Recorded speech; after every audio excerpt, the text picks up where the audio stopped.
सबसे पहले मैं आप सभी प्रेस के साथियों का इस प्रेस वार्ता में हार्दिक अभिनंदन करता हूं, स्वागत करता हूं। इस प्रेस कॉन्फ्रेंस में हमारे साथ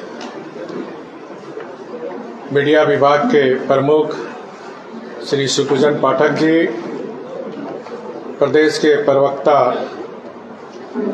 रमाकांत महतो जी और आप सभी प्रेस के साथियों,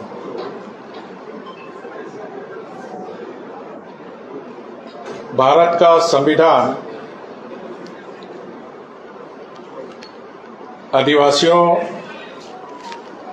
दलितों, पिछड़ों, शोषितों और वंचितों को संवैधानिक अधिकार दिया और उस अधिकार का पालन करना सरकार का कर्तव्य होता है। लेकिन वर्तमान में जो झारखंड की सरकार है, जेएमएम और कांग्रेस की सरकार,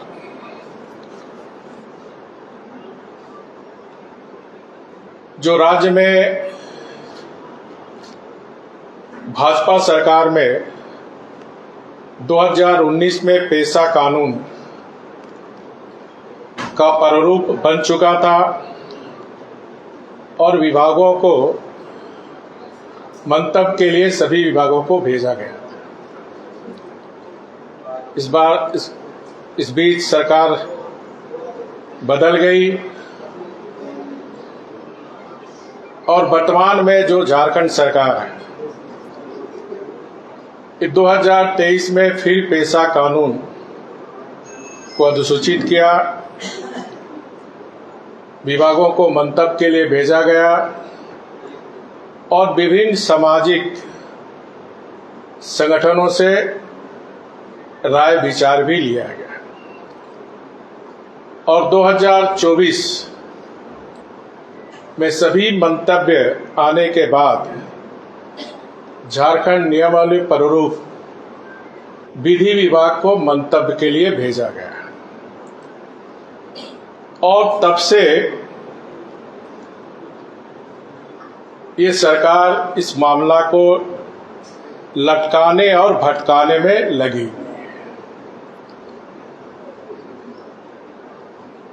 12-13 महीना से पेशा कानून की नियमावली अधिसूचित हो, बार बार सरकार को माननीय झारखंड उच्च न्यायालय के द्वारा निर्देश दिया जाता है, लेकिन ये सरकार के कान में जू नहीं रेंगती और परिणाम स्वरूप कल माननीय उच्च न्यायालय झारखंड जो निर्देश दिया, क्योंकि इस पेशा नियमावली लागू होने से जो लघु खनिज निगम के अंतर्गत आने वाले जो भी लघु, वो सारे ग्राम प्रधान या फिर रूढ़िवादी व्यवस्था कि जो आदिकाल से आदिवासियों का स्वशासन की जो परंपरा है, उसको कानूनी अधिकार देकर उस लघु निगम के अंतर्गत पड़ने वाली, चाहे वो बालू घाट हो, चाहे महुआ हो, चाहे तेंदुपत्ता हो, या उस ग्राम के अंदर तालाब हो, मछली पालन हो, ये सारे अधिकार ग्राम सभा को मिलते हैं। और यही कारण है कि कल माननीय उच्च न्यायालय ने लघु खनिज जो बालू घाट पर रोक लगाई। मैं और हमारी भारतीय जनता पार्टी झारखंड प्रदेश इसका हार्दिक स्वागत करती है, अभिनंदन करती है और मेरी उच्च न्यायालय माननीय चीफ जस्टिस और विद्वान न्यायाधीशों से अपील है, जब तक पेशा कानून लागू नहीं हो जाती है तब तक ये रोक लगी रहे।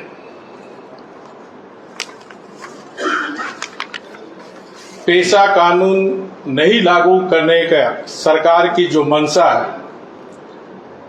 जिस तरह टाल मटोल कर रही है, मेरी समझ से ये जो हमारा झारखंड की संसाधन है, उस संसाधन को जो माफिया है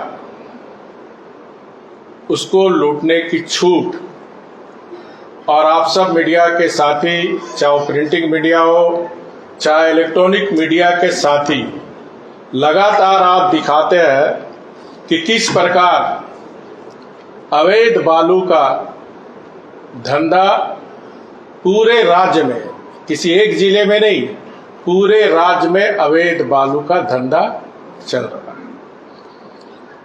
और ये पेशा नियमावली लागू होने से लघु खनिज तथा बालू घाट इत्यादि की नीलामी शेड्यूल जिले में, ये जो हमारे ग्राम प्रधान या जनजाति प्रमुख को मिलता, उसका महत्वपूर्ण अधिकार से वंचित कर कांग्रेस जेएमएम की सरकार विगत 6 सालों से बालू घाट का दोहन किया जा रहा है। राज्य की हजारों करोड़ रुपया क्षति पहुंचाई गई और बालू सिंडिकेट बिचौलियों ने मजा लिया तथा राज्य के जो झारखंड मुक्ति मोर्चा और कांग्रेस के नेताओं के जेब गर्म हुए।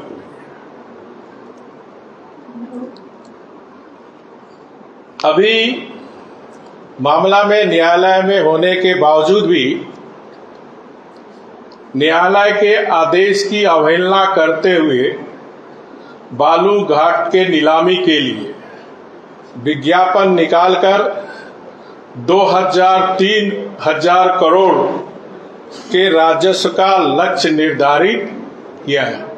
ये मैं आपके समाचार पत्र और मीडिया में जो बातें राज्य सरकार के द्वारा आई थी, उस बात को मैं आपको बताना चाहता हूं, ताकि पेशा नियमावली लागू ना कर अपने चाहते बालू सिंडिकेट को दिया जाए।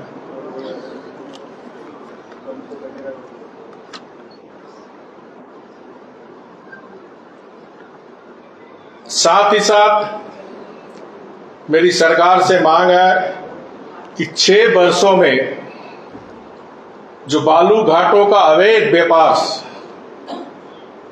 से राज्य का राजस्व करोड़ की रुपये की हानि हुई, उसकी सीबीआई से जांच हो, क्योंकि प्रत्येक वर्ष 2,000-3,000 करोड़ रुपए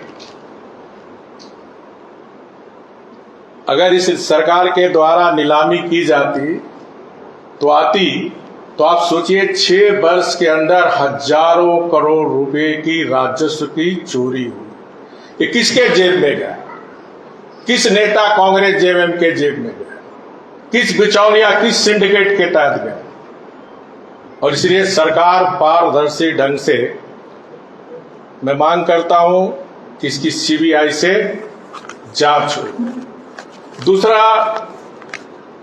जो संवैधानिक अधिकार 13वां संशोधन में, चाहे पंचायती राज अधिनियम हो चाहे स्थानीय निकाय के चुनाव हो, लगातार राज्य सरकार, चाहे पेशा नियमावली हो चाहे स्थानीय निकाय के चुनाव कराने और उनके अधिकार देने में कोई रुचि नहीं है। अगर स्थानीय निकाय के चुनाव होते तो शहरों का विकास होता, पेशा कानून लागू होता तो गांव का सर्वांगीण विकास होता। मैं सरकार में शामिल एक क्षेत्रीय पार्टी का पालकी ढोने वाले कांग्रेस पार्टी और इसके शहजादे राहुल गांधी से झारखंड की जनता पूछना चाहती है, आप संविधान की रक्षा करने के नाम पर जनता को गुमराह करने का काम कर रहे हैं और उसी संविधान के तहत झारखंड की जनजाति समाज को 5वीं अनुसूची के तहत जो अधिकार आदिवासी मूलवासी को दी गई है उनको आपकी सरकार ने वंचित रखी है। उसी तरह स्थानीय निकाय का चुनाव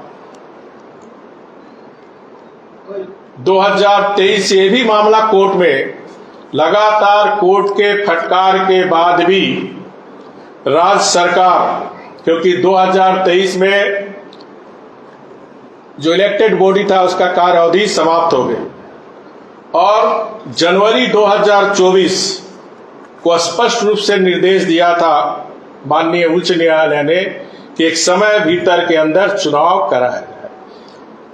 आज 2025 हो गया। कोर्ट माननीय उच्च न्यायालय के बार बार राज्य सरकार अवहेलना की जा रही है। इस पर माननीय उच्च न्यायालय झारखंड ने नाराजगी भी जताई, लेकिन सरकार के कानों में कोई जू नहीं लगी है। उसके बाद भी सरकार को कोई जू नहीं लग रही। न्यायालय, माननीय उच्च न्यायालय झारखंड की इतनी फटकार के बाद, क्योंकि इन्हें संविधान के द्वारा जो हमारे झारखंड के जनता को अधिकार दिया गया है वो अधिकार से सरकार वंचित रखना चाहती है। क्योंकि स्थानीय निकाय का चुनाव ट्रिपल टेस्ट का सीधा संबंध पिछड़ी जातियों से मिलने वाली आरक्षण। आज तक पिछड़ी जातियों का ट्रिपल टेस्ट के तहत आरक्षण निर्धारित नहीं है।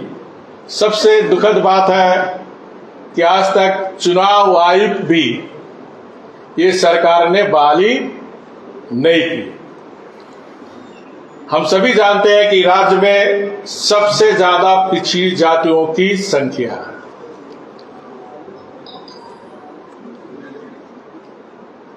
अगर चुनाव होते, ट्रिपल टेस्ट होता तो पिछड़ी जातियों को आरक्षण मिलता और शहरों का विकास होता। यानी तीसरी सरकार, स्थानीय निकाय तीसरी सरकार, पेशा कानून लागू होने से शेड्यूल एरिया में गांव का शासन, जो हमारे राष्ट्रपिता महात्मा गांधी या संविधान में जो भीमराव अम्बेडकर, चाहे जितने भी हमारे का कंसेप्ट था, गांव का शासन, स्वशासन गांव के लोगों के द्वारा हो। और ये दोनों पेशा कानून अधिसूचित नहीं कर पर और स्थानीय निकाय चुनाव नहीं कराकर राज्य को भारी राजस्व की क्षति जो केंद्र सरकार से मिलती, 2-2 चिट्ठी पंचायती राज विभाग को भारत सरकार के द्वारा आ गई कि अविलंब आप पेशा कानून लागू करो। 1400 करोड़ रुपए इस शेड्यूल जो 13 जिला है, 112 प्रखंड है, 1400 करोड़ अगर इस वित्तीय वर्ष में पेशा कानून लागू नहीं होता तो ये लैप्स कर गया। उसी तरह स्थानीय निकाय नहीं चुनाव करने के कारण प्रत्येक वर्ष 17 से 1800 करोड़ भारत सरकार शहरी क्षेत्र के लिए विकास के लिए अनुदान देते, उससे भी राज्य सरकार वंचित है। इसी तरह आपको याद होगा 2019 जब बीजेपी की सरकार थी, क्योंकि झारखंड में 7 ऐसे जिले हैं जहां जिला स्तर पर रोस्टर शून्य है। उस समय कुछ लोगों ने मिला तो हमने चीफ सेक्रेटरी को आदेश दिया और सभी डीसी को आदेश दिया गया था कि इस जिले में आर्थिक सामाजिक सर्वेक्षण कराया जाए ताकि जनसंख्या के आधार पर सबके साथ बराबरी हो, जो संविधान में समानता का अधिकार है।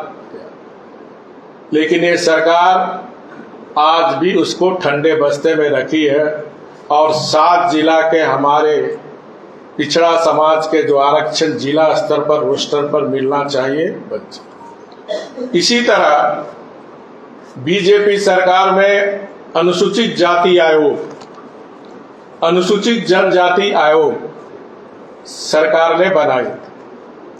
6 वर्ष होने जा रहा है, वो आज आयोग क्रियाशील नहीं है। जबकि आप सब को याद होगा, स्वयं सरकार में एक मंत्री अपनी दुख अलाप चुके हैं कि जनजाति आयोग को, अनुसूचित जनजाति आयोग को क्रियाशील होना चाहिए। पेशा कानून लागू हो, दुमका से लेकर रांची तक जनजाति सामाजिक संगठन सड़क पर उतरे। तो मैं सीधे इस झारखंड मुक्ति मोर्चा कांग्रेस के सरकार पर आरोप लगाता हूं कि आप या हमारे राज्य में एक आदिवासी मुख्यमंत्री रहते हुए भी आज आप आदिवासियों के अधिकार, उसके हक को मारने का काम आप कर रहे हैं। इसलिए मैं झारखंड सरकार से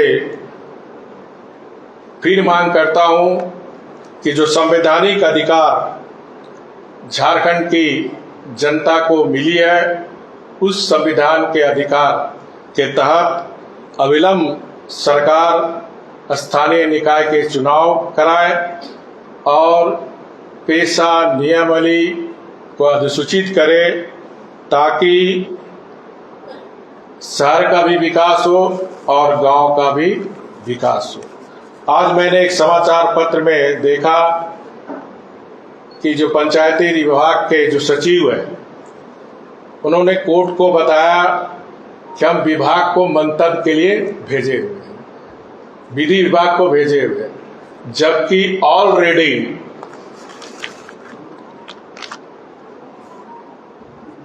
इसका सभी विभाग से मंतव्य आ गया है, सभी सामाजिक संगठन से, और प्रारूप बनाकर राज्य सरकार ने महाधिवक्ता को भी भेजा और महाधिवक्ता के राय के बाद विधि विभाग ने पेशा नियमावली प्रारूप पर अपनी सहमति दी, ये कहते हुए कि नियमावली को माननीय सुप्रीम कोर्ट तथा हाई कोर्ट के न्यायिक आदेशों के अनुरूप बनाया गया। किंतु महाधिवक्ता और विधि विभाग के राय के बाद भी ये सरकार पेशा कानून लागू करने में टाल मटोल कर रही है। और इसके पीछे मैं 2 कारण समझता हूं। पहला कि 6 वर्षों में हम देख रहे हैं जो हमारी झारखंड की प्राकृतिक संसाधन किस प्रकार सरकार के संरक्षण में चलने वाली सिंडिकेट, चाहे वो कोल सिंडिकेट हो, चाहे बालू सिंडिकेट हो, चाहे पत्थर सिंडिकेट हो, चाहे वो कोयला सिंडिकेट हो, ये सिंडिकेट ही सरकार को चला रही है। और उस सिंडिकेट और अवैध धंधे में जो भारी राजस्व इन नेताओं के जो जेब गर्म हो रहे हैं, इसके कारण पेशा नियमावली लागू है। दूसरा कारण मैं समझता हूं कि जो विदेशी धर्म की संस्था जो सरकार आने के बाद जिस तरह धड़ल्ले से धर्मांतर धंधे का काम चल रहा है,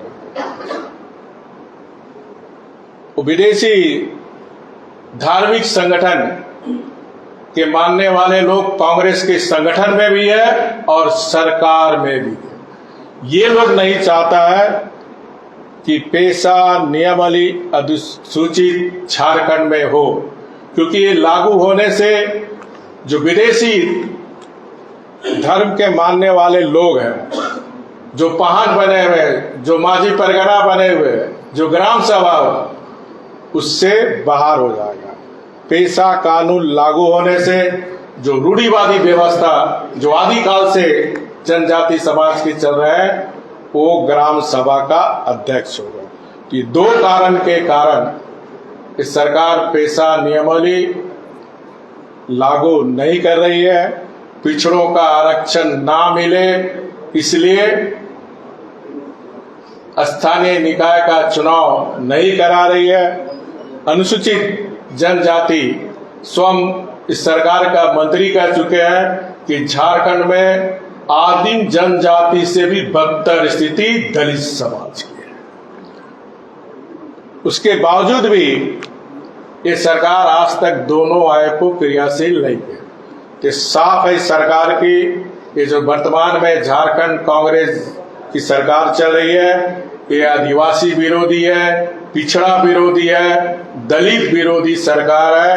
ये सरकार को मैं सचेत करना चाहता हूं, अगर ये समाज आने वाले अपने अधिकार के लिए सड़क पर जैसे आ रहे हैं तो सरकार को भारी कीमत चुकानी होगी। इसलिए अविलंब पेशा नियमावली जो सारी प्रक्रिया पूरी हो चुकी है, सिर्फ कैबिनेट में लाना है। अविलंब इसको कैबिनेट में लाए और अविलंब ट्रिपल टेस्ट को लागू कर स्थानीय निकाय को चुनाव कराए, ताकि केंद्र सरकार से पेशा कानून में 1400 करोड़ रुपया और शहरी क्षेत्र के विकास के लिए 1600-1700 करोड़ रुपया जो राज्य का राजस्व हानि हो रहा, जिससे हमारा राज्य एक विकासशील राज्य है, वो विकसित राज्य की श्रेणी में है। आप सबका बहुत बहुत धन्यवाद। एक सवाल बिहार में, क्योंकि राहुल गांधी की चर्चा कर रहे हैं, बिहार में तेजस्वी यादव और राहुल गांधी माई बहन योजना का फॉर्म भरवा रहे। नहीं, मेरा प्रश्न प्रेस कॉन्फ्रेंस दो ही बिंदु पर है, इसलिए आज आपका प्रश्न का मैं अलग से जवाब दूंगा। इसी पर ही वो प्रश्न मैं आप सबसे चाहूंगा अनुरोध।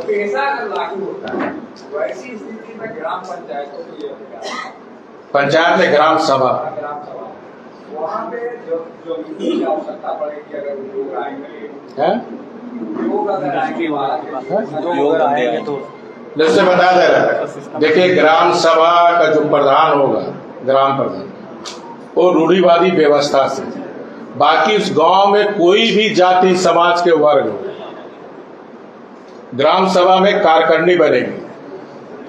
उस कार्यकारिणी में उस गांव में रहने वाले सभी लोग रहेंगे, उसमें 1/3 महिला रहेगी। उसमें ये लागू होने से हमारी जो संस्कृति पर भी जो हमला होगा, जो रीति रिवाज पर हमला होगा, उससे भी बचत होगा। ये जो डीएमटी में जो घोटाला हमारे अध्यक्ष जी ने आरोप लगाया, अब डीएमटी का भी कोई स्कीम ग्राम सभा में आपको प्रोड्यूस करना होगा। इसी तरह किसी को जमीन लेना है तो ग्राम सभा का भी सहमति लेना है। किसी को पलायन करके किसी को आप ले जाना चाहते हैं गांव में, तो ग्राम सभा में एंट्री करना होगा, हम इसे रोजगार के लिए यहाँ ले जा रहे हैं। असीमित अधिकार, जिस तरह देश को चलाने के लिए पार्लियामेंट है, असेंबली को चलाने के लिए विधानसभा है, गांव का स्वशासन चलाने के लिए ग्राम सभा एकदम मिलेगी।